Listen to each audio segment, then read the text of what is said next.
Од 65 издвоени истории на онколошки пациенти кои примале биолошка терапија од 2018 до 2022 година на клиниката за онкологија со помош на словенечки и српски експертски вештачења, утврдено било несоодветно лекување кај 47 пациенти, информира од Сдруженијето Хема Онко по денешната средба со основен јавен обвинител. Ана Маријановиќ, онколошки пациент од истото здружение, објасни дека ваквите информации се од големо значење и за пациентите и за нивните семејства, бидејќи, како што рече, онкологија е местото каде сите пациенти бараат надеж и ден живот повеќе. Првата информација која што ни ја дадоа е дека биле разгледувани во период од 5 години сите пациенти кои што примале биолошка терапија или требало да примаат биолошка терапија. Од тие пациенти се лоцирани 70 кои што се установило дека личи како да има некакви отстапувања од лекувањето и овие истории биле пратени на вештачење надвор од земјата и така е утврдено и е стигнато до онаа бројка која што беше објавена од страната на обвинителството.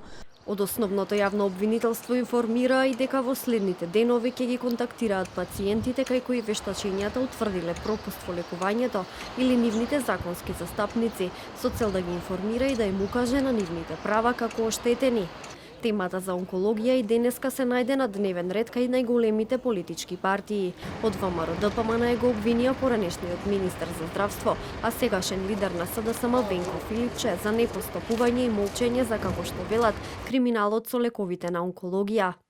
Наместо терапии и лекови, пациентите на онкологија добивале физиолошки раствори, а вистинските лекови биле крадени и препродавани по странство по многу поскапи цени. Останува нејасно, а воедно и денес го повикуваме основното јавно обвинителство да истражи дали Филипче има удел во случајот онкологија. Филипче како прв човек на здравството го урниса истото, а лековите кои биле крадени потоа ги купува од блиска негова веледрогерија за многу поскапи суми. Лидерот на опозицијската СДСМ Венко Филипче за ваквите обвиненија вели дека се лажна кампања која се води против него.